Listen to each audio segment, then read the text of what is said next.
Cryptic, a.k.a. Simon. How are you doing, man? Good, mate, good. Glorious Monday morning. Could have done with a win on the weekend, but glorious Monday morning nonetheless. Yeah, for sure, 100%. Well, today, anybody tuning in for the first time, this is Teach Me How to Wrexham. I am Ran, that's SJ, and today we have joining us, we have Simon, aka Cryptic on the social medias. If you follow hashtag askWxm, then you have seen or been talking to Simon. If you follow any of the Twitter spaces, post-match, sometimes middle of the week, sometimes middle of the night or middle of the morning for Cryptic, he'll jump on the spaces, good voice, great opinions, and a long friend of both me and SJ for over a year at least now, I would say. Yeah. Well, so anybody out there who doesn't know Simon, Simon, who is Simon? G'day, guys. How are you? Well, I'm an Australian. That comes across in the first couple of words. And I've been a sports fanatic for forever and a day. You know, I was never, always played, but never the star player. I was always just the roster, always the squad depth. And you knew my position, well aware of it, and more than happy to be the sacrificial running and things. So despite not having the skill, I put my effort into learning how to play those games so I could do the best I could for the team. So I've been following, soccer, Australian football, gridiron, for those sorts of sports for many a year. Played basketball, played soccer, played football. But never to the great levels, but played with people who did, so I recognised their ability and knew how to get the best out of them by enabling them to play the best they could by helping them, and the team do what needed to be done to win. So, a good history of sport, but never been a huge soccer follower from Australia. Apart from the Socceroos, our local, our country team, I was never invested in the side, apart from maybe Cameroon in 1990 World Cup. With a guy called Roger Miller, who was a 40-year-old, got called out of retirement, would come on and win them the games. They were fun to watch. And then 92, I was sharing a house with a Danish girl, and Denmark got into with my partner as well, and a Danish girl and her partner. This was two couples and just two separate couples. Yugoslavia got kicked out of the Euros, and Denmark were the next best. They got invited in. And we watched every match, and they won the whole thing. So wow. Not even being in the comp, they won it. And I got to watch it with a Dane at 2 o'clock in the morning, 4 o'clock in the morning. So she was wrapped. It was great to get involved in. And I've been to Australian World Cup qualifiers and things. But here, when I was growing up in the 70s, it was very ethnically singular. Every club was related to an ethnic group. And I grew up in the west of Melbourne, poor area of Melbourne, and we had 50 different languages at the school I was at. So there was an Italian team, there was a Yugoslav team, there was a Slovak team, there was this, that, and the other. So I knew people who played, state level soccer when I was at school. They weren't supposed to be playing for our team at school because their main club wouldn't have been happy at all. So they pretended they weren't playing. But they were, state level players. And there was one even from Argentina who had to go back to Argentina to join the army, otherwise he was never going to be able to go back. And of course, he goes back there, and the army said, "You've got flat feet, you can't march, but you can play soccer for us." Oh, yeah. Nice. Yeah. He went back, played soccer for the army for 2 years to do his nacho, do his national service. And then I left that. So I've been around and known of soccer for 40-odd years, just never been super invested apart from Australia every 2 or 4 years of following the side. Well, how did you go from being a lifelong sports fan, an athlete yourself, and then getting to the point where you're watching English football? Like that's got to be a series of events that took you there. That's purely, was it Colbert? Maybe I first saw them on Stephen Colbert, I reckon. Rob and Ryan going on. And this would have been, I would have seen a YouTube of that and them talking about it. And from that, my YouTube feed started to fill up with a lot of stuff that you saw in Series 1 before Series 1 came out. The footage of them at the ground and that type of thing. So it was that initial just hearing about it and hearing about the concept of what they were doing and decided, that's something I looked into. And I was in a state of mind at that time. I'd had a decade of death in my family that a good news story just, it got me. I needed something like that to actually pull me out of the funk that I'd gone into. So I'd had a nasty death. And so that came on at the perfect time, and it was just a nice story. You don't often hear good news stories, you know, it doesn't sell papers. And so that just got into my, into my YouTube feed. And so I started watching little bits of that. And then obviously when the series came on, you bang, that's it. You know, you're watching that and you're involved and you're checking out, you know, listening to Mark every match.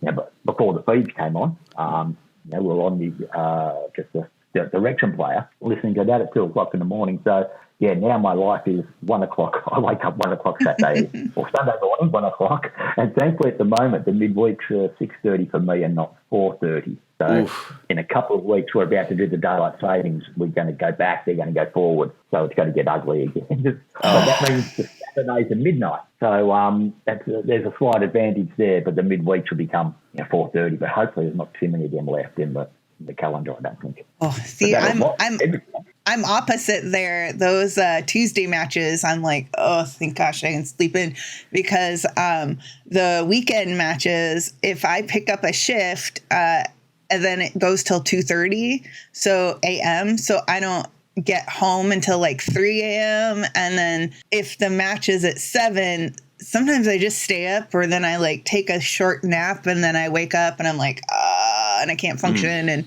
And this last weekend was a little rough. I had like literally like one eye open watching the match.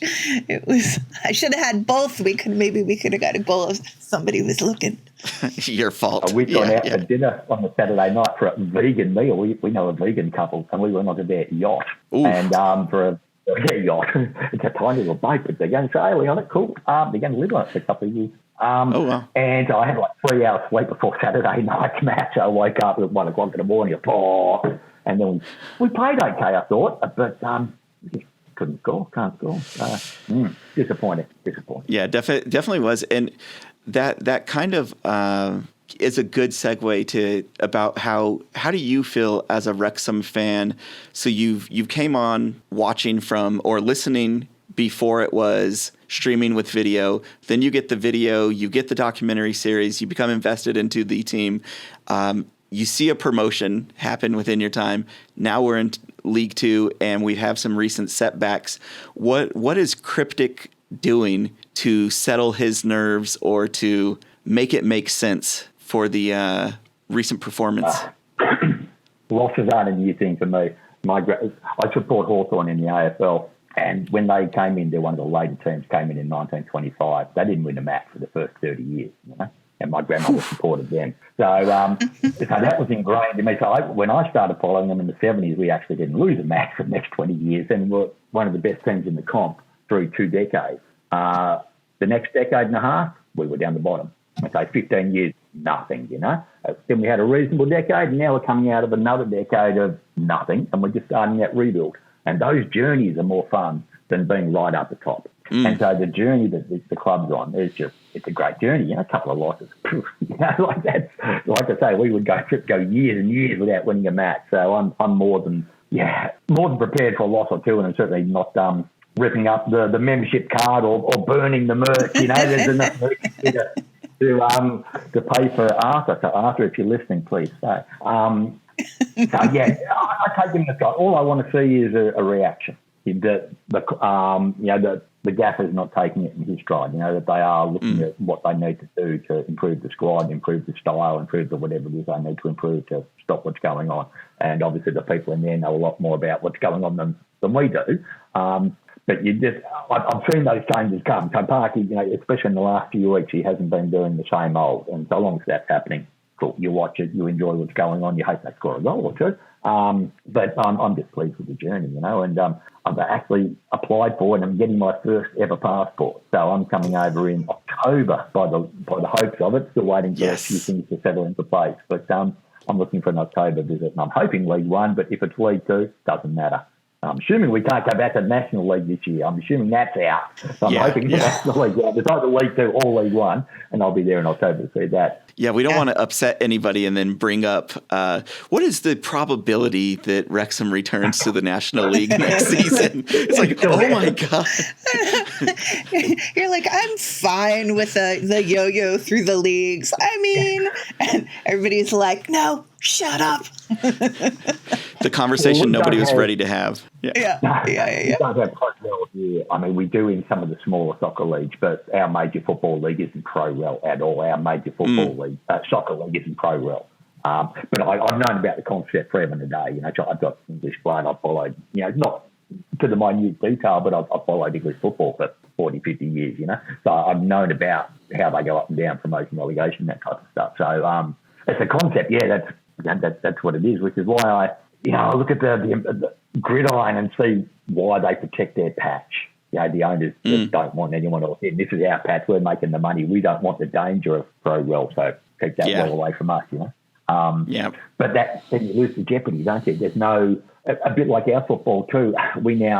You come on the bottom, you get the best draft pick. You know, and so you get people deliberately going to the bottom to get the best draft pick, and it's just, for me, it's no. Isn't it? Is basketball? Is basketball like that? Kind of. So you used to, but now there's like a new rule where the last place team will not automatically get the first draft pick because of so many people tanking for so many years and tanking a season. And, you know, it's just horrible for a game if you know that there's 3 teams that at the end of the year are all going to be useless to go watch a game at. You don't need to buy tickets to go see them. You don't need to watch them on TV because they're trying to lose to secure the number one draft pick. The Knicks. There's so many people that, depending on who your rivals are. Yeah. I don't know anything about basketball, but I just always hear like, oh, the Knicks, they always lose. I think it's because I kind of got into Wrexham through like the entertainment-ish side because I really like movies and stuff like that. So I follow like, I don't know, production company, like stuff when they put stuff out. And so when actors are like doing their promo stuff, and then it seems like these actors follow the Knicks, and they're always like, oh, the Knicks. So. That's for the drama, though. There's no point following a team that's going to win it. You need the drama of the loss. You need the pathos. You know, the talent needs to have something to work off. You know? Yeah. I just had 2 things. That's why I used to love playing basketball, but hate watching it. Apart from being, you know, on the sideline in the team, just hate watching it as a sport. Just not my favourite at all. But that's what, as you say, that deliberate losing just takes away everything, in my view. You know, that the fact you can tank for a better pick, whereas in English, you know, in the EFL, you lose, you're going down, you got to pay for it. And so it makes every match meaningful, you know, which is huge. And as you say, just takes away the rubbish of playing to lose. Shouldn't be allowed. Yeah. I definitely think it does help out. There is still, like with the financial fair play, there still is like loopholes and parts that people take advantage of. And you got those top 6 teams that have been grandfathered into their big bankrolls that they're able to spend and keep themselves in the Premier League. So you're like, is it as, you know, glorious and wonderful as, you know, it makes out? It's like, which system, because each one has their problems with it. And it's like, as much as tanking a season is a problem, it definitely is a problem. It also is a problem when you see the same 3 teams win the league every single year. And you're like, well, if nobody else has a chance, what's the point of promotion relegation? That was similar here, but our club used to run the league, and then they had a bit like the American football went with an independent commissioner, but a whole panel of commissioners rather than like the good old, you know. So that the club interest and the league interest are two separate things. You know, you want successful clubs, but you don't want the same successful clubs week in, week out, because then there's no drama again if it's the same 3 teams winning all the time. So I think there's a possibility that the AFL do something similar, because the EPL anyway, because they're run by the club. And you can see that they run it for themselves. There's that whole thing at the moment about whether Newcastle can trade with their own Saudi Arabian club that owns them or something, and if they can swap and do things off the books and things, it makes it all very cool. So yeah, I think, I'm not saying it's perfect. There certainly are, I would have thought, opportunities to improve what they do. Yeah. Well, you know, one of the questions that I definitely have wondered is, what does Wrexham mean to you? Like the city, the team? For me, it's the community. I grew up after my parents split. You know, we moved to the west, and it was super working class. You know, I'm talking. We had the abattoir next door. We had the cattle yards. We had the tanning areas, that type of shit. You know, so I ended up growing up in that type of environment. The real working class environment. And it's that gets me. Like the family I've married into, my mother-in-law, that whole family supports Collingwood. And back in the day, in Australian football, each little suburb, there were 12 suburbs had a football team. And Collingwood, Fitzroy, right next to each other, each suburb had its own, 15,000 people stadium would sell out each week. And Collingwood were the abattoir workers. Fitzroy were the tannery workers. There was it's that type of game. It's a real working class game that was identified by where you lived and what you worked, and even the religion for one or two of the clubs as well. But that's obviously diluted. That was 100 years ago. But when one of the clubs, Fitzroy, so Collingwood, Fitzroy, inner city, working class, right next to each other, enemies. But when Fitzroy were in trouble and they were going to get relocated and shut down by the league, my grandmother actually started a fight for football with a Footscray friend of hers, another suburb a couple of miles away, and they helped save Fitzroy, an opposition club. And she spent months and months, years and years doing this. For an opposition club, that you can't let the club die because the community dies. And unfortunately, in the end, the club dies, the community dies.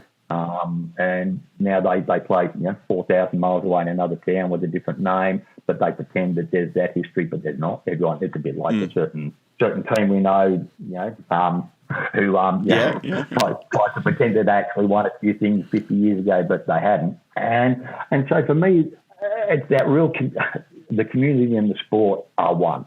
I grew up in an era where the local footy ground was 500 metres away, and that was the team you supported. And you walked there every Saturday. You walked home. You knew everyone. And now, obviously, that has changed. It's a lot more globalised, and there's now only 2 or 3 grounds, and everybody plays at the same ground. It's a lot more homogenised. But that community aspect of Wrexham is what's really drawn me in, because, like I'd had a decade. I'd had my mother suicide on me, and I ID'd the body. And then I had my father-in-law suddenly died of a heart attack. And then my mother-in-law had a long drawn-out battle with cancer. Excuse me. My mother-in-law had a long drawn-out battle with cancer. And then my sister-in-law had a 4-year fight with motor neuron disease. So that was a nasty thing to go through as well. So at the end of that decade, I was fairly low, and that came up on the YouTube, and that nice story came up on YouTube, and I just started looking, and that I got something to invest in. And the last 2 years of my life, I've been able to invest in that. I'm part of the Dragon Chat group, which I found really helpful. They, fair bit of mental health talk, but also a fair bit of just footy chat as well once a week. For me, it's a Friday morning. So I get up and have a 40-minute chat about what's been nice, what's been bad, what I'm looking forward to. And so the community aspect, again, of that has just been huge for me, because there aren't any communities anymore. You don't know your next door neighbour anymore. You used to play down the street, or you'd be handballed next door until it got dark and told to come home not until it was dark, Whereas now people barely know each other. And so to have a community of semi-like-minded individuals working for the same goal, how can you not get involved? For sure. And when you're talking about all those things that you went through to get to watch a positive documentary series that outlines the positivity and the impact that a focused group of people can do into the world, how has that motivated you into other charitable acts or giving of yourself to other people? Well, I mean, giving to the Wrexham Food Bank and giving to the Miners Trust and things like that. It's just, and I do a bit here in my local community, but again, it's it's just you can see the benefit, you can see the need, but you can see the reaction, and it's just a positive place to be, and it's a positive thing to do at the moment. So for me, it's a no-brainer. Yeah, and that's a really good point, because I ended up being inspired, by the same thing from Wrexham, donating, but then it had me donated into my community too, like going to the native reservations that are around here and spending my money out there and going, oh, well, what can I do not only for people in Wrexham, but what can I do for people around me too? And like, where can I make an impact at home? And I think that's like one of the beautiful things about it, and the power of not only, I guess, good storytelling that Rob and Ryan know how to do, but also just the story of people and how it's so relatable that no matter who you are and where you are in the world, it can inspire you. And I'm sure SJ, it's done similar things for you too. Yeah, I don't know, as a younger, coming out of high school, I was just talking to my best friend about it yesterday, and I feel like I got ruined for life somehow because we had from like, I don't know, like 15 to 25, there was this huge group of us. It felt like everybody in town. We were all into punk rock music, and then we would have bands would come in from different towns and cities, and we would do house parties.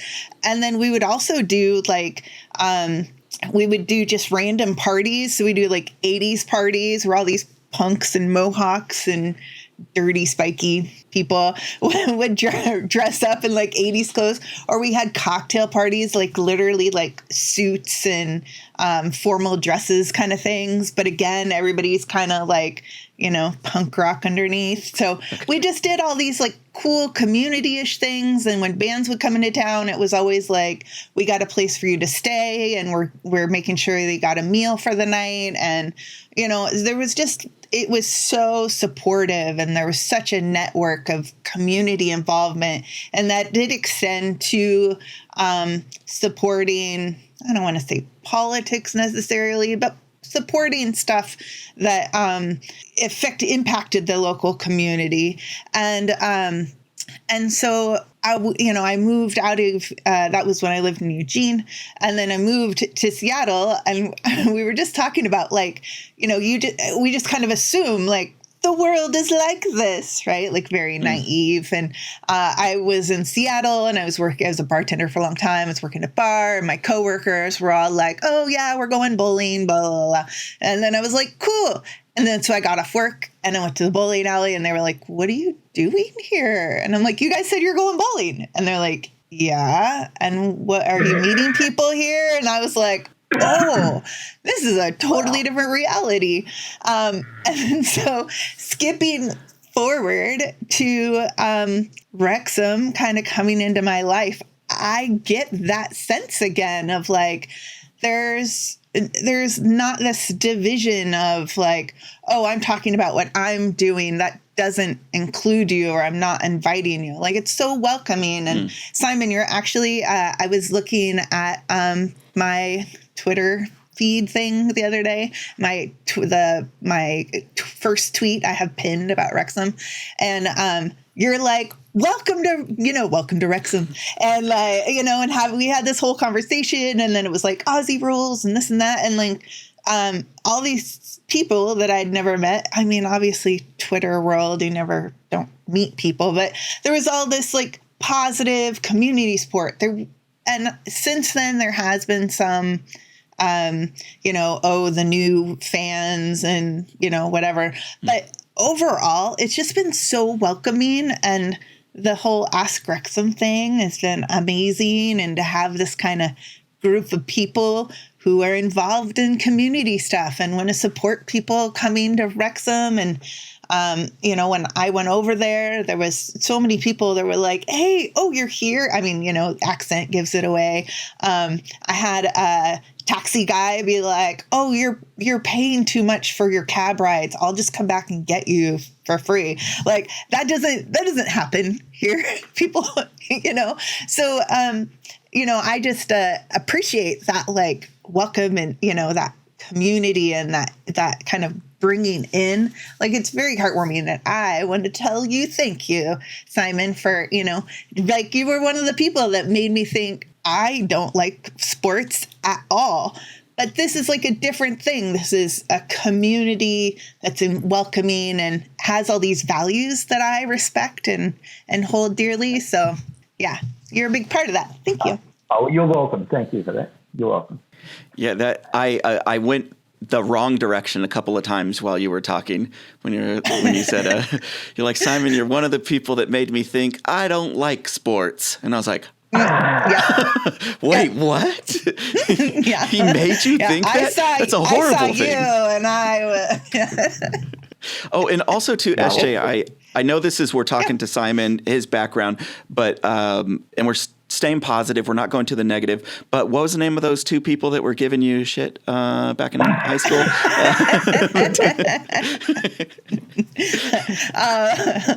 No. I when I went over, so I decided you had gone for Easter, and I was trying to kind of go, and then I wasn't sure with like the whole ticket thing, because again, I had no idea how sports worked. And so I kind of just thought, well, if I don't have a ticket, and then you went and you're like, well, I went without tickets, and then I ended up going, and it didn't matter if I went or not. Like the whole thing was great. Accurate impersonation. So I'm into that as well, because I'm looking so far ahead. It's like, well, what happens with tickets? How do you know where they're going to be playing if you're booking that far ahead? But unfortunately, it's not like a 6-hour journey. It's a 23.5-hour journey for us. I know. There's maybe 3-4K on the tickets and things. It's not a hop on the plane and you're there. It's a full on expedition. So I'm going to be looking at probably 3 weeks or so, because the cost is getting there. So once you're there, you've got to stay for a little bit. No point doing the week. It's not like you just hop back and forth. So I'm looking at a 3 week or so, and hopefully, maybe a little bit of Scotland, a little bit of Cornwall as well.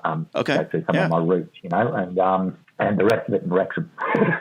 Or maybe if I'm given the time of year, I'm hoping a Carabao Cup game, the Papa John's as well should be going. So there should be those. I'm hoping there's going to be 2 options to actually see a match while I'm there. Yeah. And then the women's team. So my goal was like the women's team, the reserves team, the power chair team, and the first team. Like I was hoping to get, because I don't have a kind of, I don't know, I don't value one over the other because I'm new. So they're all is just as rewarding to me. And so I was like, I'm going to do all these. And they're like, yeah, but you're here for the last like 3 weeks of the season. And all of this is wrapped up. And so when I decided I was going to go again, I was like, but being at the end of the season was so cool and so fun. But it's the same as you, Simon, like going for, it takes so long to get there.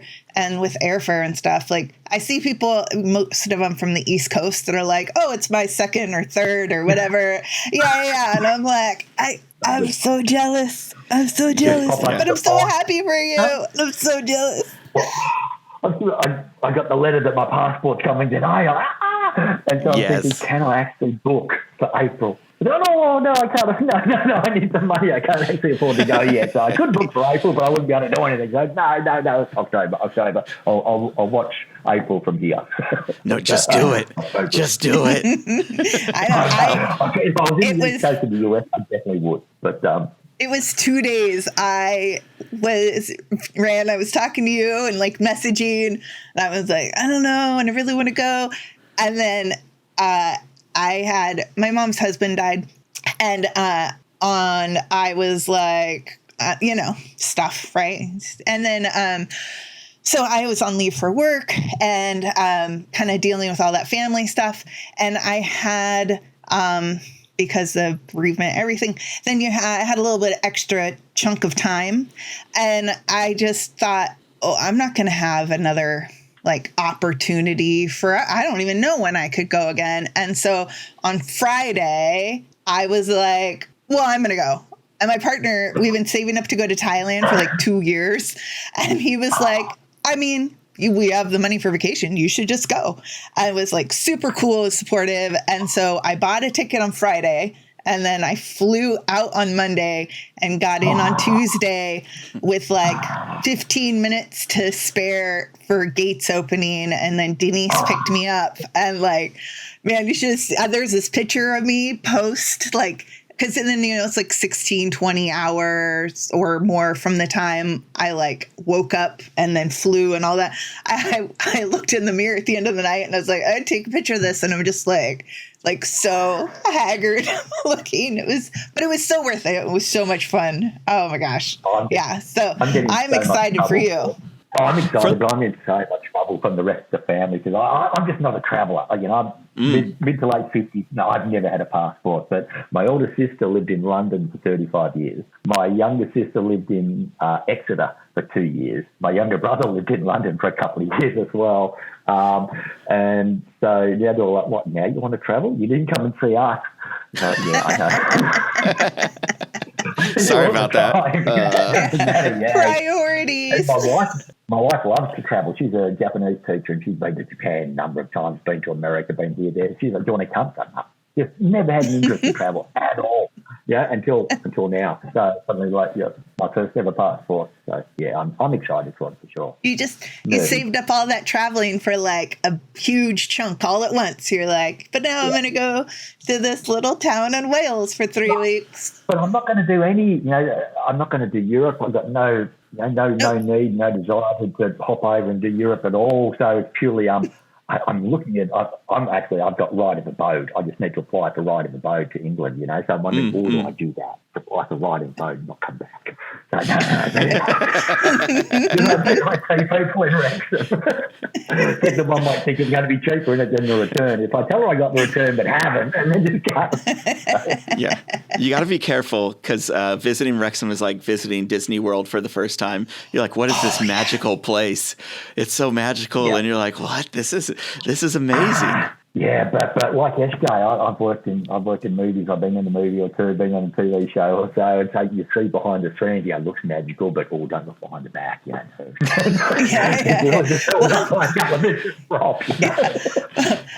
didn't do the acting thing, but it was all music. But it's also, punk's pretty transparent. There's and metal. There's dirty, grimy people, and they're fun.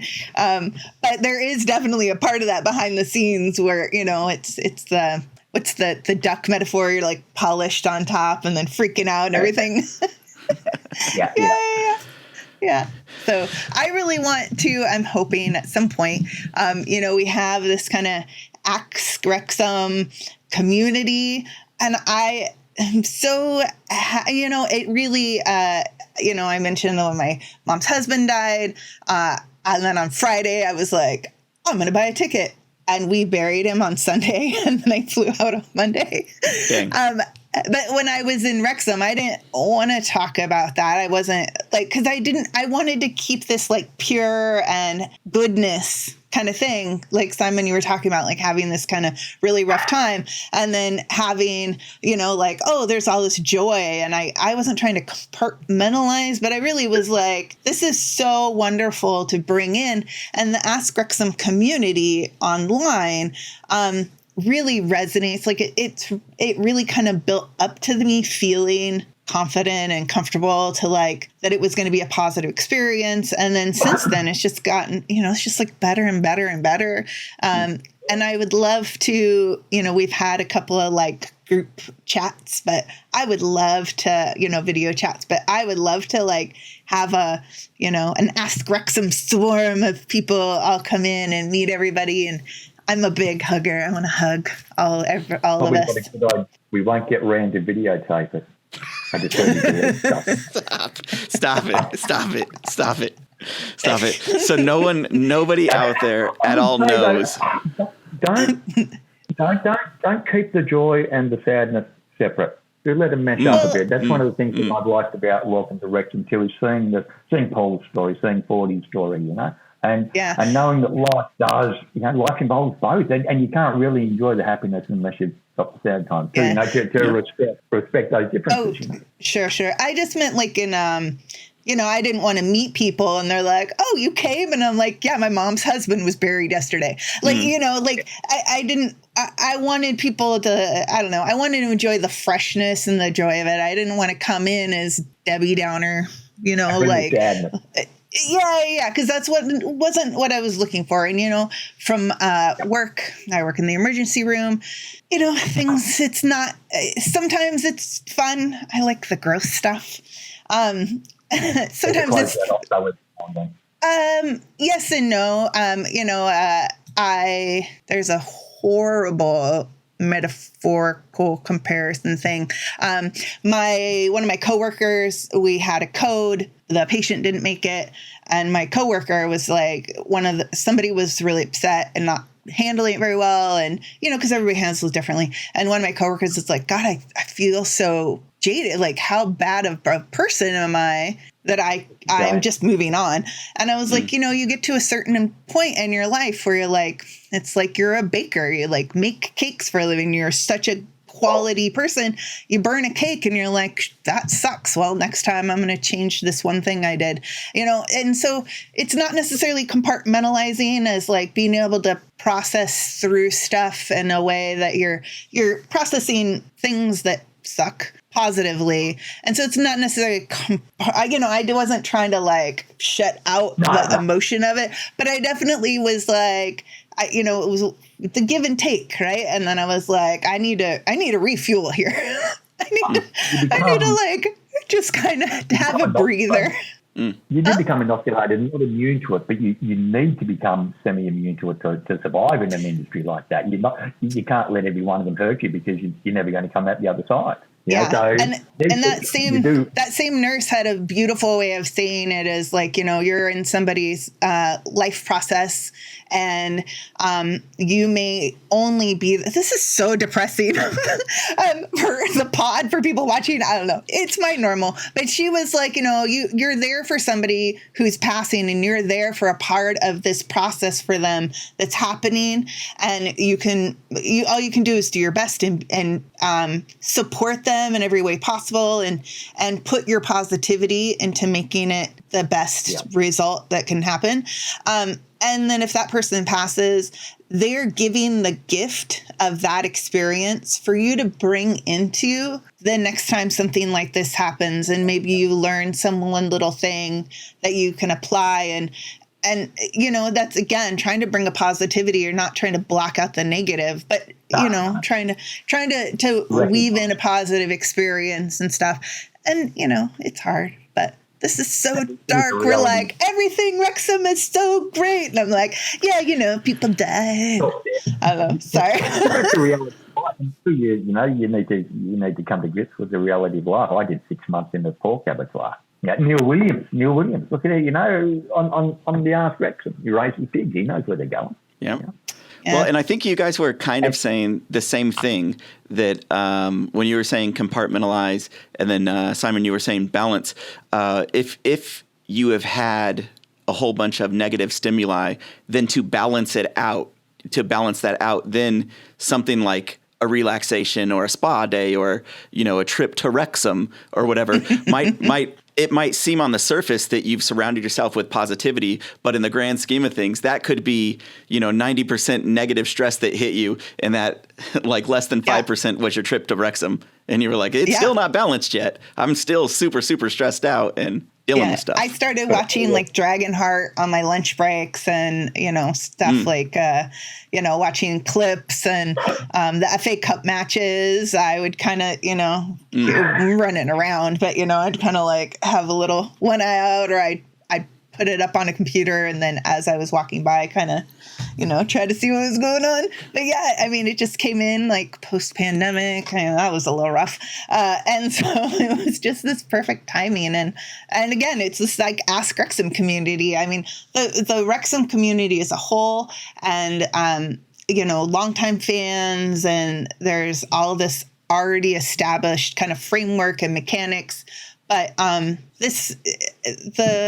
acceptance of it and stuff, and the support, and I don't know, it's just great. And Simon Rand was talking earlier about catching you on the pods and in the chats and in the like, you're really active online, but you're so positive, and your sense of humor is right up my alley. And so it is one of those like fun things to be able to pop in and be like, even just those little, just to read a sentence of a quip, like sometimes like that's just the little part that pulls you through. And so I don't know, it's such a awesome experience. It can be very heartwarming. Mm-hmm. Yeah, for sure. Well, and Speaking of good, heartwarming things, stuff to chicken noodle soup for the soul. We have transition. We're gonna take a look at what's going on this week. It'll just be like mung noodle soup, wouldn't it? It'd be mung bean soup, noodle soup, mung bean soup. Or maybe if you're Hispanic out here, maybe some pozole, maybe a minestrone soup, maybe pollo. I don't. My Spanish is like I got a lot of food words in there. I don't want you to stop. Go continue with this Spanish thing you were going to say. El pastor is like before I was like vegetarian for a long time. I was like El pastor. Yeah, very good. It's little, but I do not say cilantro. I can't roll the R. It's called coriander. It's called coriander. It was a very long time until I knew that I knew there was coriander seeds, but I didn't realize the plant of it was cilantro. So cilantro. Yeah. I love it. I'm only here for the etymology of words, and El Pastor is actually Arabic in roots. So that style is actually from the Middle East. That was then it was the Spanish who had a whole bunch of like Moor and Moorish influence over them. Yeah. The Moors brought in that style of food, the El Pastor, and then the Spanish exported that out to the countries that they went to. So like Central America, such a polite Mexico, way of saying conquering and spreading their. Like the Spanish came and shared their great Moorish food. My old man was a librarian and lectured in library studies and wrote a history book or two, and so etymology was huge for him too. So that's been passed down as well. So I'm with you on that. So yeah, you got to know the root of a word to know what it means and where it's coming from and what to do with it. Oh yeah. That's the only thing that got me through school and like learning medical terminology is a lot of people do the kind of memorization of just sight memorization, but I had to break it down like so hemo is blood and pneumo is air and then thorax is part of your body. So I had to like break it down to these chunks, and then like literally I was like flashcard, red Sharpie for blood and blue Sharpie for air. And like, I don't know. So this is like the etymology stuff. So good.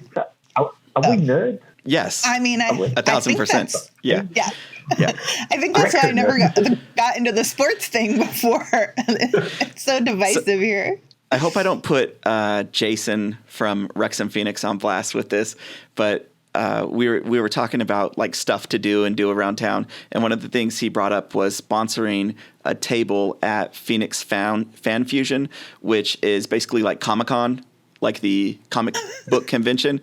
But they got sued a number of years back. It used to be Phoenix Comic-Con, but I guess the name Comic-Con is owned just by the San Diego group. And then so a lot of people that were calling their city blah, blah, blah had to change it. No matter, one of those are coming up. The Fan Fusion, I believe it's in May. And he said, he's like, what if we rented out a table, for Wrexham, and then had like a Wrexham AFC table. And I was like, oh, well, maybe how much does it cost? And now I can't remember how much it costs, but it's something ridiculous. Was it this much? It's thousands, I believe. But it was something where I was like, oh, well, good luck. Let me know how it goes. So it was this much. Yeah. It was, I can't, and I don't know the real answer, so it's just a lot more than what I have in my bank. But yeah. There's kidneys that I still haven't grown that I need to sell. You got a couple of kids, haven't you? Yeah. I just need. You're already. You don't need any more. Yeah. But I asked him. I said, "What is the overlay between Wrexham and the demographic that would be at like a Fan Fusion, a Comic-Con?" And I was like, "Do you think there's enough?" And then he said, "What are you talking about?" He's like, all of us that always get together, bring up Star Wars one time, or like bring up some type of like sci-fi something, and everybody just goes off on it. And then he's like, we're all nerds. We're the same type of nerds, like the same type of people that got drawn to the story of Wrexham and that are following it. I can't say from everybody from Wrexham, because there's clearly people who aren't nerds that are from Wrexham that follow the team and are not up into our world. But are we nerds? I think just by us being international fans, we're nerds. We are. I'm thinking, does he want to do cosplay? He wants to dress up. He wants to go to the fans and to do the cosplay on the. I mean, isn't that kind of what's happening? Anyways, we're all when you wear somebody else's name on your back. The black looks very managerial, though. I do like the black. Oh yes, yeah. I'd follow that man onto the field.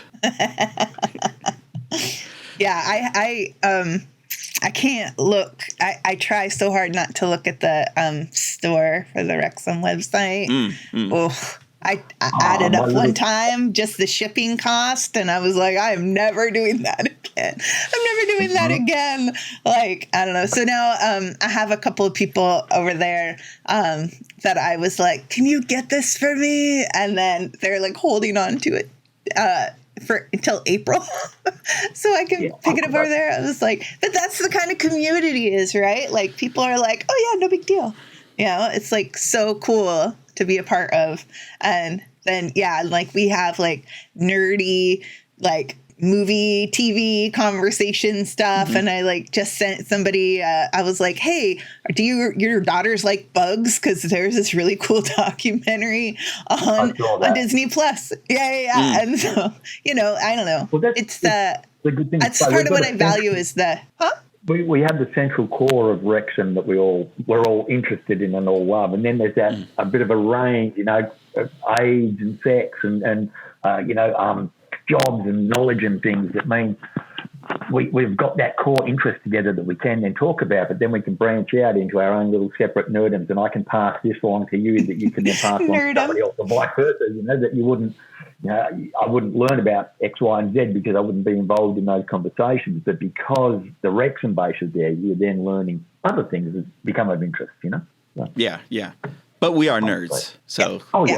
Yeah. Because then, and even because when you were saying that, because when you were saying that Zed, and I was like, oh yeah, because zebras, and because we had the whole zebra conversation for zebra customs, and so it is just like all those little cool things, and even people within the states, you know, have kind of different cool stuff, and I don't know, but I love it. But two interesting, I can see a bit influencing the states. One, pro-rel. I mean, that's getting, you know, more people are becoming interested in that as a concept, that maybe that happens in American soccer. And the other one is measurement. Maybe you'll actually become like the rest of the world and start using, you know, kilos and kilometres and things like that. That might happen if you get introduced to more about Wales and, you know, rest of the world. So, yeah. That's a good, you know, as much as we love America, it is a very insular place. So for them to learn about rest of the world and actually realise that, you know, there are some nice things that can be taken from that, and that there are some examples that could be used, you know, back home. It's a good thing. Yeah. I would say mine was going to be a bad joke, so you just say what you were going to say. Like, oh no, I was just like, you know, right? I've got a T-shirt if you want to tell a really bad joke. Oh. Well, I was just going to say that Americans typically have like a really bad reputation for being tourists and traveling. And I've done traveling before, like, you know, out of the country before this. And there was always this kind of joke that you could tell, you know, you meet different travelers along the way and you're backpacking and stuff. And you could always tell people that were kind of cooler or, I don't know, more respectful of different cultures, because everybody would lie and say they were Canadian instead of saying they were American, because there is such a like stereotype of how bad Americans are when they travel. So yeah, I've been implied that I was Canadian before, just so that, so I don't get to like, I don't know. Yeah. So you coming through Ryan. I like Ryan. Yeah. Well, my mom always told me to be proud of who I was, so I never pretended to be Canadian. I was always like, no, I'm exactly who I am, and if this makes you hate Americans more, you're welcome. I've done my job. Somebody's got to turn the tide. Yeah, it's not going to be me. I mean, it's not. It's the next generation. I've let that ship sail already. You know, we're a bit into this, and it might be time to look up the next matchups of who we're going to play. So we'll let our guests get their perspective in first.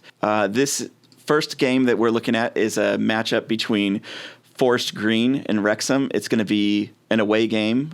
We finally get to go see if the best, what is it, the best burger or just the best food in football? Forest Green Rovers don't. No, I think it's pies because they don't pie. have.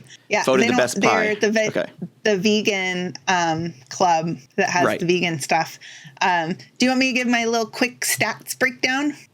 Well, I was going to ask Simon first to give us a little bit of his perspective on either Forest Green or the matchup or anything that he had. It would have been nicer to have played them back when the match was cancelled, when they were playing like crap and had a coach or a manager that was sacked. But that would have been handier, so they're apparently now playing better, and despite being in the relegation zone, they're now battling for their life, not draft picks. So they are fighting to stay up. So, excuse me, it's now for us after the weekend result, it's now a must win. And a need to win too. And again, if we hope to go up, you should be beating the team in 23rd. Despite the fact that they're now playing for their lives and trying to win, we really should be winning. But it's the way we don't play well away. We play okay, but we just don't score away. And I thought the defence and midfield did really well on the weekend too. But the offence, we just couldn't get that last third. We just weren't doing it. So hopefully Parky's got something to pull out of the hat for the weekend. It's, for Tuesday, it's only 2 days. They can't really be thinking about the match on Saturday anymore. It's got to all be thinking about Forest Green. So hopefully they put that behind them. They'll barely have a training session, you would have thought, in between. So is it going to be squad rotation again? Do we see Palmer and Mullins come in? But certainly we need to be scoring 1, if not 2 or more goals. And against them, we really should be scoring 3 or 4. So fingers crossed. I'm actually going to be flying north on Tuesday morning, so for 4,000 kilometres. So I need to put my clock back an hour. So it's going to be a 5:30 kickoff Wednesday morning for me in 3 different states away I'll be. Okay. In the heat. It'll be 25 degrees at 5:30 in the morning, sweating like a pig. So I'm looking forward to that. Jeez. Well, but, and hopeful of a win, but I'm scared of a loss because we can't afford to lose here. We really need more than 1 point. We need to win this. And I'm glad that you're doing that work. For anybody at home that has watched all the way through to this point and hasn't realized the sacrifice that Cryptic, a.k.a. Simon, has made for us, he is going 3 states away to try to turn around the bad curse on Wrexham. That far away. I won't take the white shirt. Yeah. The white shirt doesn't go. It's the reverse the curse tour that Simon's going to be on. He's changing time zones. That's how extreme he is. I won't wear it on the pod. I thought about it the other day. I was like, I haven't worn this yet, and I was like, I'm not wearing it on the pod. I'm going straight up, so I'm not crossing east-west time zones. But because they're so far north, close to the equator, they don't do daylight saving, and we're so far south, away from the equator that we do. So I have to put the clock back an hour because apparently it'll fade their curtains if they have daylight savings up in Queensland. Yeah.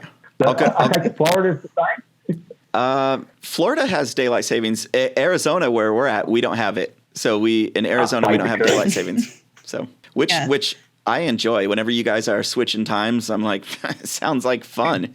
I'm doing the same thing I did the day before, waking up at the same time. Yeah. They have they're trying to, Washington, Oregon, and California. So the whole West Coast, they're, like, I don't know, it's kind of bouncing around. Each state wants to stay on one time zone, but like we all have to kind of collectively choose to do it together for some reason. I don't know why Arizona got exempt from that. But yeah, so I'm just like, come on, just don't change. I don't care which one it stays at. Just stop changing. Yeah. Yeah. So anyway. Well, okay. So SJ, yeah. This is the section where we rail against the daylight savings time for 30 minutes. Man, shut it loud. Yeah. Now, and back to Cryptic down under. Cryptic, can you yell at daylight savings for 15 minutes? Thank you. Well, SJ, you have a little bit prepared for, or a lot of it prepared for, Forest Green. We know a little bit about them. We've covered them early on in the season, but what's the new information and what do we need to know? Well, I didn't do a full breakdown. So I just did a break. I don't know. So I just have some stats. I didn't do, their top scorers or the keeper or look at discipline this time, just because I know it's been quite a while since we went over that before. But we did it in the last pod. So I just have a little short breakdown. So this is a makeup match that was postponed from, I couldn't find which, when it was, but they have, with all their fancy, ecological changes and stuff, they got a soggy pitch and couldn't host. So this is our postponed makeup match. They are 23rd on the table with 26 points. And then Wrexham are 4th on the table. Their performance is 6 wins, 8 draws, and 19 losses. For sounded goal like an difference, insult. That was horrible. Maybe. It wasn't sympathy. Anyways, their goal difference is negative 27. I'm impressed by that in a weird way. Negative 27. They have 33 goals for, 60 against. Wrexham positive 15 goal difference, 59 for, 44 against. And then, Simon, kind of going to what you were talking about for their form, for if we look at points per match, since it's at Forest Green, so their average points per match at home is 0.71 of a match, because that's all those losses thrown in there, all those zeros. But Wrexham's form away is 1.24. So we're only getting a point and a quarter from each away match, which obviously it's got to change. But the interesting thing is about that too is Forest Green Rivers actually has a stronger away performance than they do a home performance. So that's working for us, not only where they're at on the table, but their home performance as well. Here's where it gets dicey. I was surprised to find goals per match, home for Forest Green Rovers and away for Wrexham are both 0.88. So it cancels each other out. Either we're both gonna, I don't know, it's looking like maybe a draw, which should not happen. We should be getting 3 points from this. But the numbers show it's gonna maybe be tighter than it should be. But we're going to do great. We're going to do fine. It's going to be awesome. But yeah, as you're, talking about, Simon, those, for the points per match and the goals per match, we got to tighten it up. Leaky ship. We're on the leaky ship again. We are getting more than they say win at home, draw away. And the 1.4, we are doing more than the draw away, but only just. And we certainly need to be beating teams 23rd on the ladder, away from home, especially one with such a poor home record. But given our poor away record, it is going to be very tight. So I'm hoping for a not tight 4-0 win, but we shall see what happens. Yeah. Now, do you feel comfortable, Simon, giving a prediction? Yeah, 3-0 Wrexham. That doesn't sound very confident. I'm going to pull back from 4. 3-0 Wrexham win. Okay. Too much class across the pitch.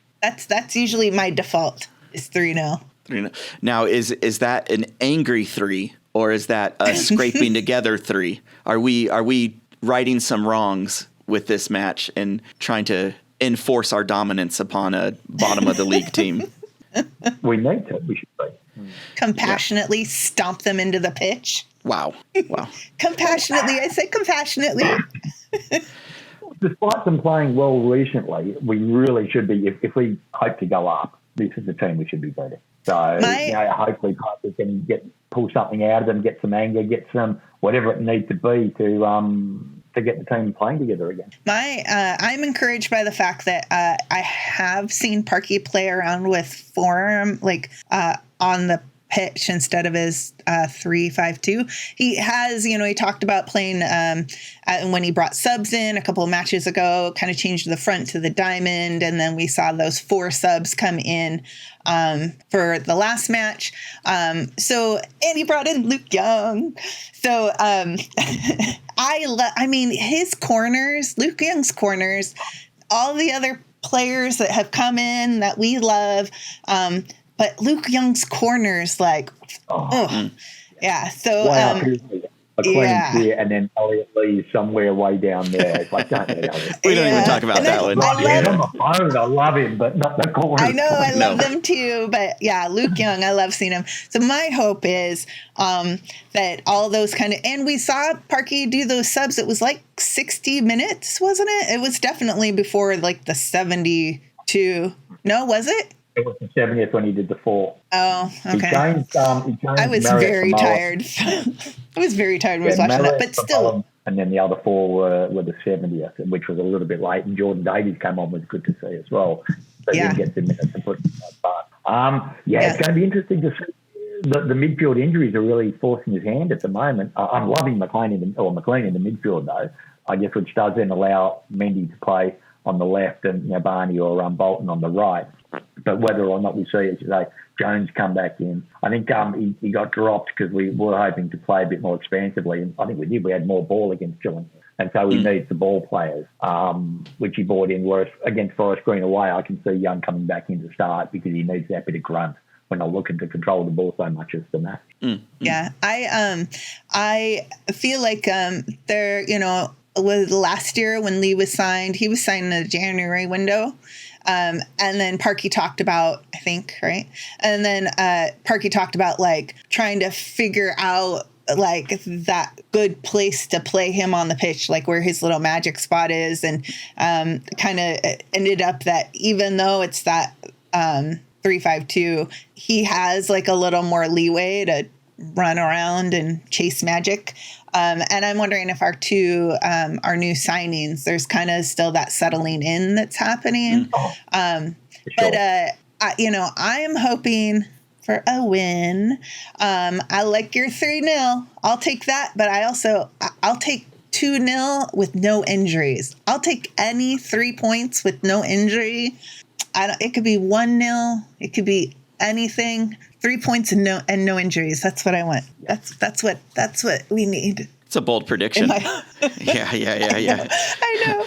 I won't even follow it up because I can't get better. I'll say instead of 3-0, I'll say Neil Roberts to 3. Yeah. 17,000.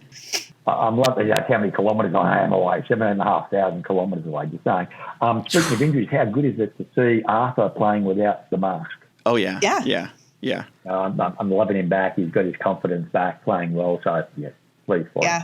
Was it the FA Cup match where he had it off for half and then put it back on? Yeah. So, but it's nice to see that also I'm assuming it's not a pride thing, but oh, hey, let's try this. We'll just wear it a little bit, kind of a I don't want to say grace, but the confidence to say oh, I'm gonna try, maybe have a net off, and now maybe it was just for the second half you're getting more tired. I don't know, you're grinding your teeth saving those balls. Whatever it is, it's nice to see some fluidity and bringing those tools on to help the players. Yeah, it would be really good to see him not get injured for the rest of this season, to grow more as a player, and the peak of his growth announcing that he's signed on permanently. How tall do you want him to get? Hang on a sec. How about if we give him a slight injury so he can't play, but we can buy him, but no one else wants to buy him because he's injured? So maybe we give him just a little niggle somewhere. That would have to be a Stockport. We can't like the last 5 minutes of the Stockport match.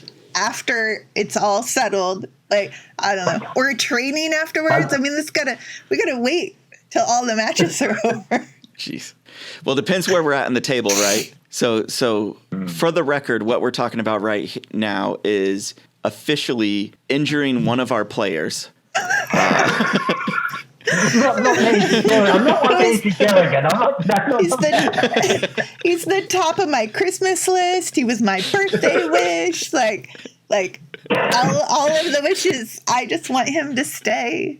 Yeah, well, let's say that he love with a lone player, but if we could keep him, it'd be a real statement of intent. Yeah. Well, and let's pretend they're obviously. Yeah. I mean, they wouldn't have loaned him out if there wasn't an option. Is what I hope. Is what I keep telling myself that. Yeah.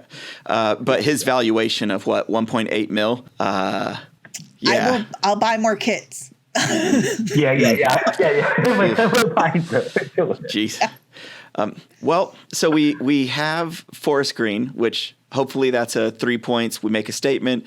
There's a team at the bottom of the league, and instead of us giving it a fight like we have been with some other teams, we show our dominance, control the game, and walk out of there with our heads held high, going into Saturday where we face the Milkmen again. Except for this time, it'll be on our home turf. The Ian Rush, he drinks milk. Okay. Who? Yeah, because you don't want to be from Accrington Stanley. The commercial. That little commercial when he was a kid. Yeah. And with the kid. That went right over my head. Anytime Accrington Stanley comes up, the only clip I know is that. So that's what I'll repeat, like an old parent who has told you the same joke over and over and over again, but you got to pretend like it was the first time. That was good. First time SJ did it. So somebody I know. I was like, you keep saying it, and I'll be like, who? Yeah. She said, hold on. Are they literally called the Milkmen? No. For a minute, I was like, and then my brain, I was like, did we do a Kristen Badge? Is there just two cows and rampant, they're up to the side here with udders hanging down. No, you get the one that's like, you get the sassy cows, like one each. Mm-hmm. One of them's wearing a bikini for no reason. Yeah. Udders up. Yeah. Udders up. We're going to win. Utterly ridiculous. At least we're home. At least we're back home. Hey. Under the new fourth wall. I know. They put a whole Put a big new banner. electronic board thing up above the stand. It looked like this canvas thing. It just looked like a canvas flag, big on flag. I don't think it was LED. I think it was just a flag. Oh, really? They just had it lit good. Yeah, probably not as big as the Wrexham flag, not as as sexy and fiery as that. Right. Just a banner. Yeah, I'm pretty sure it's just a banner. Might be a mistake, but I'll sure it's just a banner. Yeah, and but that is more money coming in. It's a good inception, and they're really good at that. Of their marketing and everything is absolutely outstanding. Now, sleeve joke was so good. Was it Accrington Stanley that we that raised us £5 when we went to go play him? Yeah. Okay. All right. So I haven't heard any drama leading up to this quite yet from their owner. Oh, about the £5 thing? I mean, he was like trying to scorch earth for like a week over that. It was crazy. I was just trying to maybe in his mind, he was like positively proving a point, but really he just looked like he was, just going insane and throwing this temper tantrum of scorched earth. I don't know. It wasn't impressive. Whatever he was trying to do was just becoming the joke of the internet for the time. Cut that out. I don't need people atting me. I'll say it. I'll say what you were trying to say. So you hate the owner of Accrington Stanley. Personally, he's a horrible human. I think that he, like we've seen others do when they face us, they try to find a way to take like the moral high ground and take a moral edge against like franchise Disney, and it kind of backfired for him because he raised prices for it, and then he's like, and then there's public backlash, and they're like, what are you doing over here celebrating charging fans more? But I don't know, Simon, maybe you know about it. the prices are already determined, right, for the match. So there's not going to be a change, a price change. And like our side either, right? Yeah. They dropped it. Yeah, because, well, Rob said he dropped it by £5, right? Originally, he said, well, when you play us, we're going to reduce it by 5. Yeah. Did that hold up? Is that true? Did that happen? Yeah, as far as, one of the chats I'm in with the women's group, I can't say 100%, but I'm pretty sure that's a yes. And because there was conversation about, again, how awesome the Wrexham community is, people were like, oh, this is such a cool gesture that they're reducing the ticket prices. I would be willing to keep paying that same price and have them take the £5 per ticket and donate it to a local charity or something. Like, that's how cool the Wrexham fans are. We're like, oh, you're going to lower our tickets? We would still pay the same and help our community. Like, raising the prices. It's so petty. So petty. Back when I was a kid, they used to give you little bits of milk when you were at school. You know, it always ended up being warm, sitting out in the sun for hours until morning tea, and you got the milk. I reckon we should give them, as they walk in on their way in, give them a little bit of milk each. Go, here you go, boys. Have the milk. When those little school containers. Yeah. Oh, that's funny. The ones that you try to fold open and it never folds open right, and then so you just have loose paper going into your mouth as you're trying to drink it. You try to flip it around and open it from the other side. Put little pinpricks underneath each one, so when they tip it, it'll be good. I haven't thought of this before. No. Right. Again, just to be clear, anybody who stayed on for this long, what we're talking about now, after we talked about injuring one of our own players, now what we would like to do is sabotage visiting fans and supporters. Prank. Making sure we get milk all over them to hopefully spoil their night out. Oh, nice. Yes. Well, soured on that one. Yeah, I know. I'll just have to cut it because it's horrible. But knowing that I now said that, now it stays. So yeah.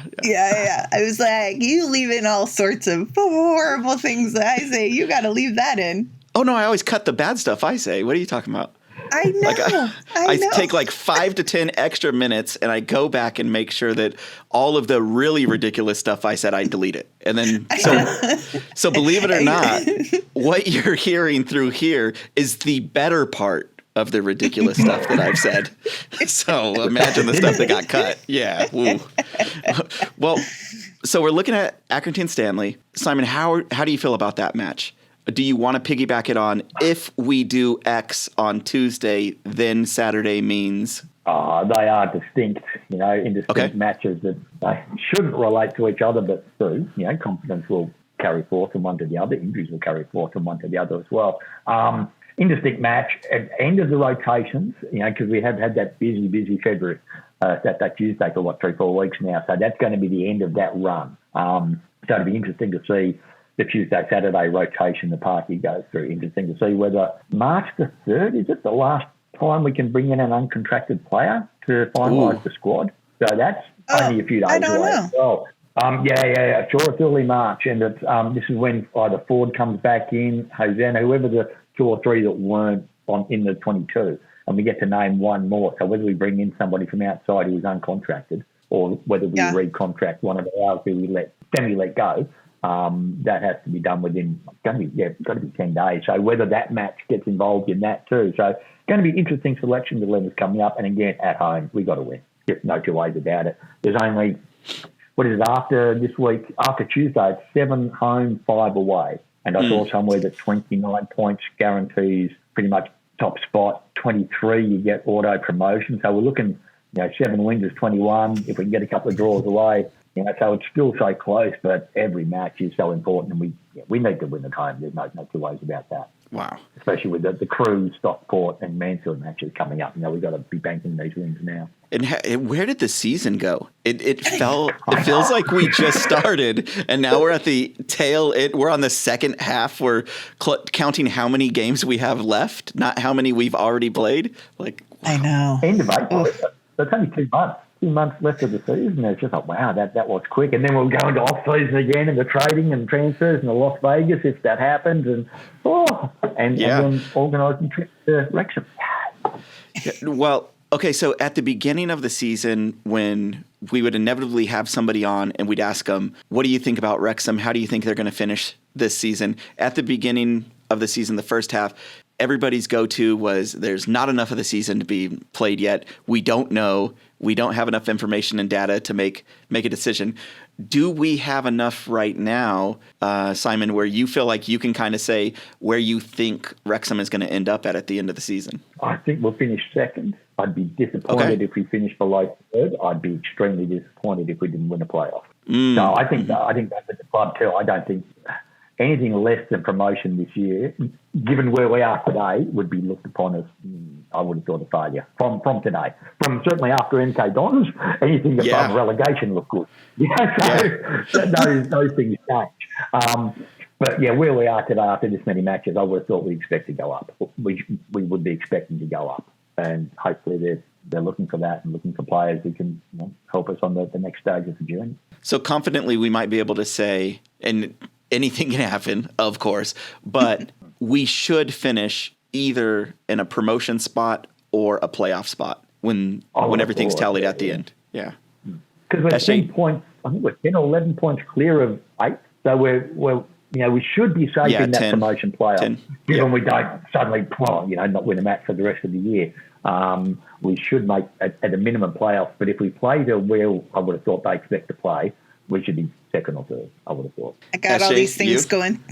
I got all these things going through my head, like coulda, shoulda, woulda, counting chickens, like all of those. Like I'm trying to. You've got to take the past performance as some indicator of what is likely to happen. Okay, when your superannuation past performance is not indicative of future returns, well, but it should be, mate, because you should be learning something and moving on from where you were.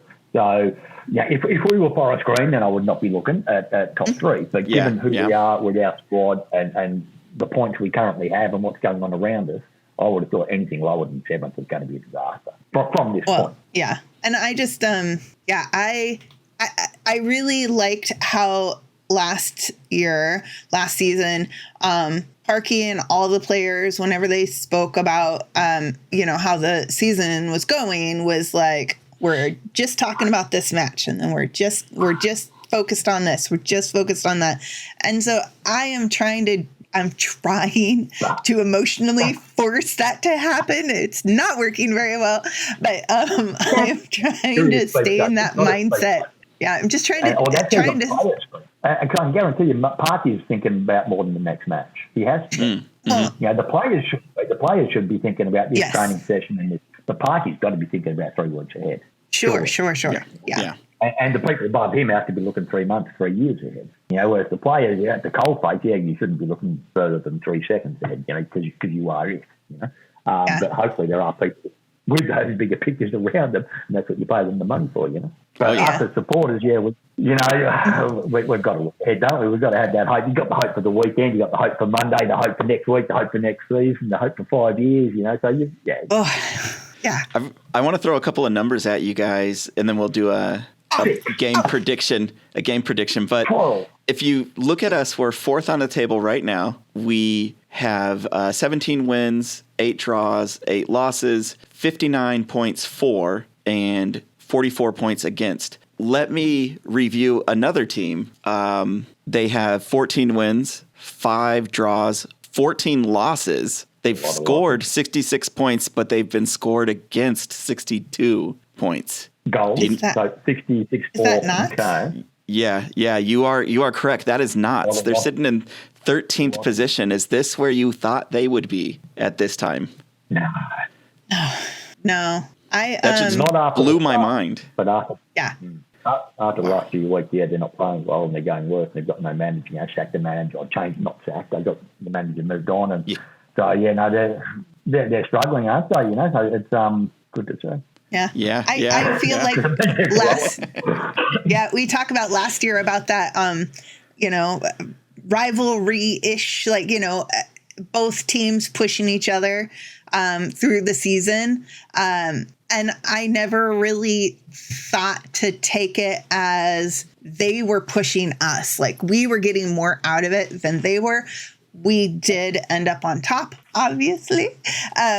But I never really, in my mind, divided that up to, well, they were pushing us to win because they were, on our tail the whole time. Like that that thought wouldn't have worked, right? Because if we were like, well, yeah, but they're always going to come in second, it wouldn't have pushed so hard. So really coming into the season, I did expect a closer parallel between performance for the two teams. There's a lot of people who kind of say like, well, who cares? That was last season. And, and I don't know. I'm not necessarily like, screw them. But I also am not like, yay them. But there is so much in the feed still of, people that from Knots. And I want to feel like I have compassion for them. Like there is some, no.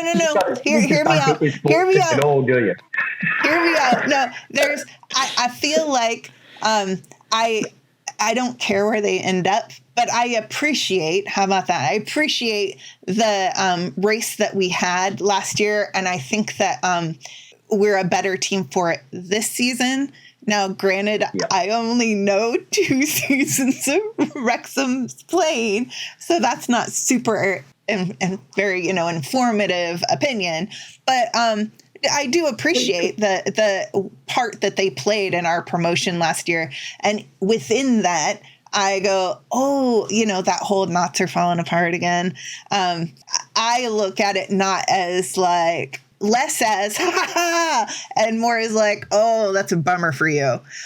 But, where they end up is where they've, I would think I would accept that wherever Wrexham end up is where they deserve to end up.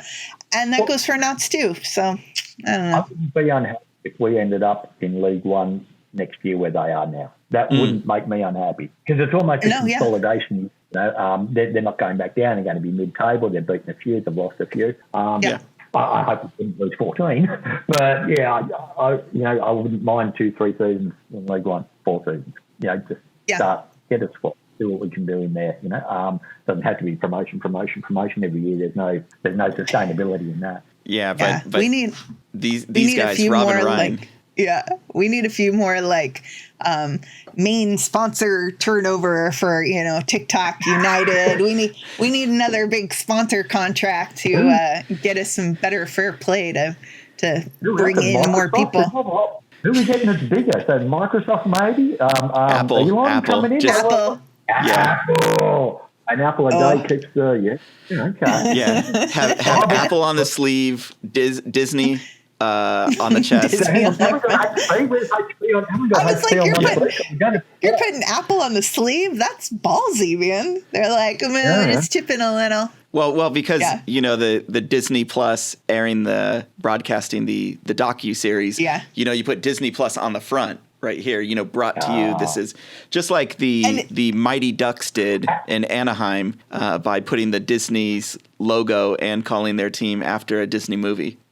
That's how you brand it. Literally the duck was like, I don't know. I mean, and how much of a in your face F you that would be to be like, you call us Disney Plus? Well, look at us now. I don't know. That would be so, I don't know. That would be so conceited and awesome. Yeah, you could have a little apple on each arse cheek. Where the I for Williams is now.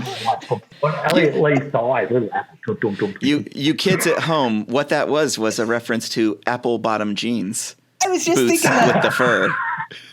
Thank you, Simon, for that. Yeah. Can you imagine? And then they just play the song, and the players are running out.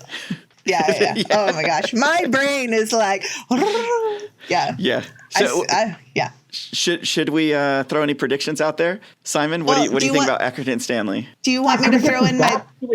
Yeah. Do you want me to throw my little short breakdown in? Oh yeah. Give us the goods. Because anybody that's here for this long, they'll stay for this. Oh yeah, this is the gold. Yeah. So Accrington Stanley. Just a reminder, it's at home, so it'll be at the Racecourse. They have one match before, so these stats will be altered some. But right now, currently, they're 14th on the table with 46 points, as you mentioned. And then their performance, they've got 13 wins, 7 draws, 13 losses. Goal difference, +4, 46 for, 42 against. And then I did find this is a little bit interesting. They're 14th on the table, but they're actually 10th in goal difference. So if you go, if you rank them in goal difference, they're kind of, I don't know, they're better stat. And then for form, points per match, Wrexham at home, that's the better half of our performance is 2.38 points average at home. Accrington has 1.07 points away that they've been picking up. And then goals per match, Wrexham have been doing 2.75 and Accrington away is 1.27. So we are twice as likely, loose math, we're twice as likely to score as they are and twice as likely to pick up points. That being said, don't want to take anything for granted. Well, given that they score away, I was going to say 3-1, but Arthur's going to keep a clean sheet, so 3-0. Okay. Yeah. Okay. Yeah. Yeah. I wouldn't be mad with that.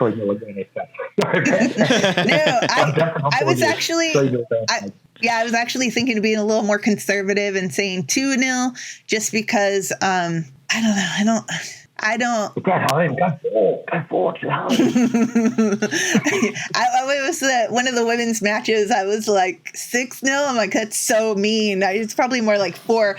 And then they did really well. And I think they were ahead for part of the match. And so I was like, yeah, no more sarcastic, blowout things. But I'm going to go 2-0 just because we all the fans like to think we help manifest goodness and help sway with our support. But I don't also want to jinx it with being cocky and just looking at the numbers, we're twice as likely to score as them. We bring twice as many points for our home away tug of war there. So I would hope that we would win, and I'll say with our double that they get none and we get 2, and then that will balance it out. So I'm trying to be practical and not as emotional. But we certainly need to turn up. So we can't just turning up expecting to win. We have to turn up and put the shift in. Oh, yeah. We're going to be playing another team. We're also going to be wanting to win, So we've got some tough matches coming up. But again, ones that we should, if we hope to go up, these are the matches we should be winning. So it's not... You're confident a little bit given past history and players and form and things that we can do it, but you're not, as you say, arrogant that we're going to. You have to put the work in, Yeah, exactly. And just on that, I'd love to get to the Rock, and hopefully it's not the Rock because they've moved away from there. But if it is the Rock, I'll certainly be at the Rock in October too to watch the women play. Looking forward to that. Nice. Yeah. Well, and I guess I'll give my prediction since SJ was too scared to go bold with it. I'll go and say, and I hope anybody that made it this far believes me with my conviction, because things that I do affect the game. If I wear the wrong shirt, they will lose. If I wear the right shirt, they will win. If I say, hey, you think Ollie Palmer's going to score this game? He's probably going to score that game because I said it. Are you saying this is all your fault? I'm saying all the glory goes to me, and all of the bad stuff was the devil. So I just want the good stuff. I'm saying we're going to put a 5 to Neil spanking onto him. We're going to say, these are your 5 pounds, Mr. Owner. Like literal pounds? And that's some red apple cheeks right there. Man. I don't know what we're talking about anymore, but what I meant was we were going to win by 5. That's a spanking. Oh, okay. And that's sorry, my brain jumps to the end joke and forgets to fill in the middle. Oh, okay. So the owner to Accrington Stanley, what's his name? Something? Don? It's something. Now I need to know his name because I need to call him out by name. I was like, with all his attention, I mean, here we would call it an attention whore. Andy Holtz.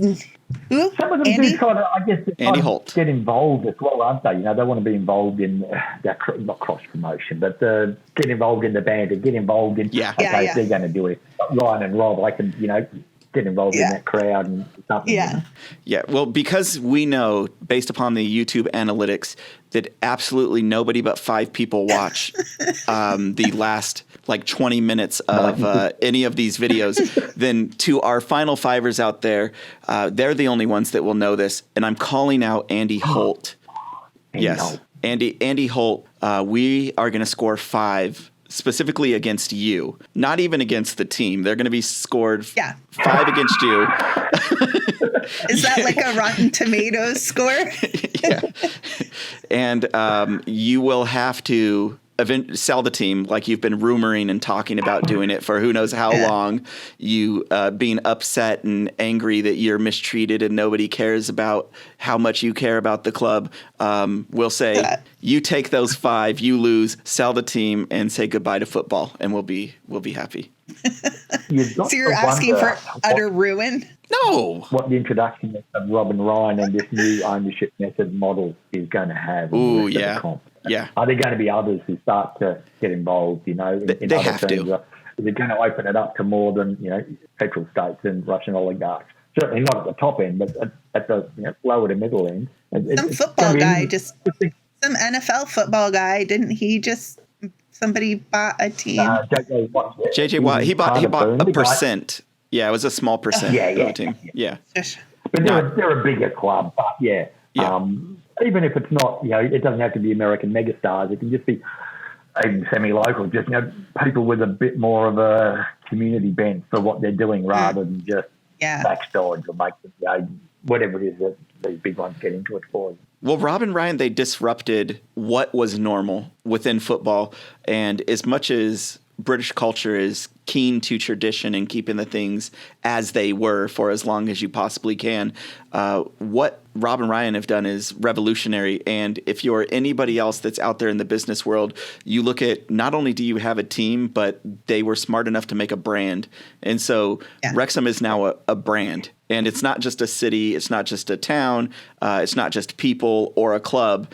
It's a brand that means something more. It can be viral. You can have things that are insular. You can sell a whole bunch of break record selling kits and not even be out tapped into the mainstream market. It's barely. There's a bunch of non-football people that are out in the world who can still be added to all of these fan bases. And I won't be shocked if we see over the next year or 2 years a couple of groups of multiple, if they're celebrities or business people, just well-known faces that get together to be like, okay, here's our passion project that we're going to do. And starting from the lower side of getting a smaller team and trying to build them up, I don't know if there's a better way to do it. Like you said, the Saudi princes can buy the, Chelseas of the world, but. Or you get the Beckhams buying the LA Galaxies and things, And again, without the pro, it's just not okay, we're involved in it, but there's no jeopardy. It's just money to become a franchise. And guaranteed that. I will say it's funny you brought up LA Galaxy though, because the women's team in LA is the Angels, and they started which is I think kind of cool is it's all women ownership, like all these different, and it's like Hollywood, so it's like in LA, right? So all these famous people got together and you know what, we want a women's team, and decided to alter the whole structure of how American football team ownership looked and community involvement and community engagement. So I don't know anything about where they're at in tables or anything else like that. But I did think it was cool that there was a group of women that were you know what, we want a women's team. Well, let's just make that happen. And bringing into it more positive. And, we get, I think on the pod, we get called out sometimes for that American optimism that there have been so many bad actors in football for so long in the EFL and Wales, and that it can seem naive to say like, oh yeah, people are going to see Wrexham and be like, that's the way to do it. We're going to be nice now. Like, that's obviously naive across the board. But I do, like you said, Simon, I do hope that this brings in some like fresh thought of like, you can be involved in a team and have a positive community involvement. And if you're a business person looking, hopefully not to make money out of the team, but looking to have a positive asset, even if that's not something you're cashing in on, right? Like Rob and Ryan have said, we want a team that is, sustainable and support itself. Like that's something as a business person, I think that you would want to have in your portfolio or whatever, like hopefully it brings some goodness in. I definitely, I've hit the age, but not the wealth of money isn't everything. And you get to, you're either going to hit through one or the other, you're going to realise that you're not here for the money. Yeah. And I believe them when I say they're looking to pass this on to their kids. Yeah. This is a long-term intergenerational, what are you going to be remembered for in 100 years? Mate, them, hey, I did this, and surely there are more people out there with the dollars who are, I'm not really here, I've got 3.5 bills, I need another one, that are going to be wanting to do something slightly philanthropic. And again, needn't be all their own money, just attach yourself to it, put a bit in there, and things will grow, if you've got the right grounding and the right community, which we certainly have. So, and it can't be the only, and it isn't the only place like that in England and Wales, so got to be other opportunities. Oh yeah, 100%. Nothing like Wrexham. Yeah. Well, no, it was the first, right? So it's like everything else is going to be a copy. It's similar to when I dropped my mixtape. It was to turn the streets ablaze. Yeah. My first single was Apple Bottom Kit. My boots would be studs. Yeah. Seeing as how we're here with the last 3 viewers, how good was it? The shirt handover to the askWxm team. I thought that. Oh my goodness, that was so good. I thought it was a treat. Oh my goodness, yeah, and hopefully there's some photos or something that we're going to see from that, because the people that are tuned in right now, like there were a couple of Twitter photos. Not at the handover, but a post handover with the box. Apparently, the box was very sexy. The box and the shirt on someone's desk at home or whatever it was. So there's certainly a couple of things Mark out there, but posted not actually the handover. Okay. Yeah, I was hoping Mark that posted it, and then he posted a thing that he said that Whitchurch Photography was gonna do something to do a presentation with like the box and the shirt and stuff. Apparently, he knows somebody there, so they've got a contact in there. Yeah. I'll do it cheap, mate. I'll do it cheap out the back. I wear my pig earrings for Neil. I got him at his shop, and I wear them every match. Well, we've only been here for a little bit, so we won't torture anybody hanging on this episode for too much longer. But the last thing I'd like to close it out with, Simon, is it looks like we might be heading to promotion. If we are presumptuous enough to say that is what's going on, I won't have you eliminate players from the team because that might feel too bad. But what are 5 players that you can say will stay on the team going to League One? They're not going anywhere. Arthur. Okay. Elliott. Okay. McLean. Okay. Fletcher. Okay. Max. Ooh. Okay. And I'm not saying McLean and Fletcher will start every match, but I reckon they've still got an awful lot to offer next year, especially McLean. He's got so much running in him still, and I'd love to see him at League One. Fletcher can, if he plays his super sub and starts once every 2 or 3 matches, cool. But he's still got so much class. That overhead or that bicycle kick that he almost got in on the weekend. Oh! And it's not the first one he's tried too. Oh, it won't be his last. No. He'll do it till he gets it. And there's a couple more. There's a couple more on top of that as well. But there will certainly be a strengthening of the squad, I would have thought. There's a lot of the back who aren't contracted past this year. So, yeah. I'd still love to see Tozer stay too. Again, not starting every match, but I reckon he'd be a handy sub and a handy coach, a handy manager as well. Okay. It's a part-time type of thing.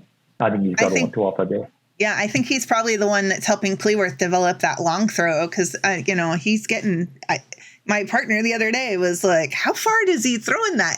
Like it's definitely, you can see the improvement of him starting to do more throws in when Tozer's not on the pitch. And sometimes when he is, like, he's starting to develop that long throw, which, hopefully he gets that in. He played a lot of matches. He knows the positioning. He knows what should and shouldn't be happening. So, yeah, hopefully there's a role for him as well.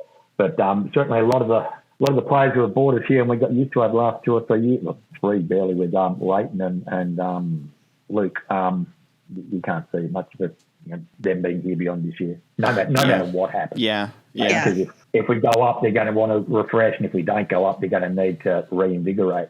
So yeah. Yeah. And I have that. I've said it before, but I have this whole, I love Luke Young so much. I want him to play. And if he's not playing for us, I feel bad that in a way that's kind of a selfish thing. Like, he should be first team somewhere.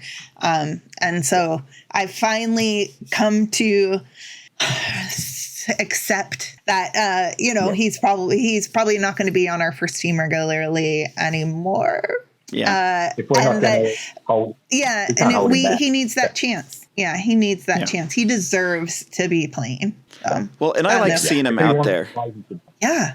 Yeah. Yeah, like I look out there and I often think, what would I look like height-wise if I was on the field?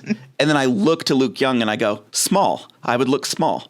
And it'll be unfortunate if he's not on there, because then any squad that's out there, I'm like, but what would I look like with them playing? Because that's what I often do, is think, where would I play? And yeah. Not that I'm going to compare myself to Luke Young in any way, shape or form, but he's certainly not the most talented on the field. And so he always gives 110. Oh, yeah. Always. And he's always, and he uses his smarts to be in the right position so that he's not having to run at 100 miles an hour because he's already there. Yeah. And so you need that some games and you don't need it others. So there may well be a role for him next year, but I wouldn't have thought so even in League One. It's going to get hard. But yeah, he's still got more than enough to offer us, and if we're not going to use him, then we can't hold him back. We've got to let someone else go to someone else if he wants to, for sure. I want to get a shirt that says, "Look, I love Luke Young," like the little. Yeah. I don't. How tall is Luke Young? Do we know? You're really fixated on this, aren't you? Well, because he looks like the smallest guy out there. I think Lee is short. I can hear you. We can hear you. Oh, I'm just about to lose sound.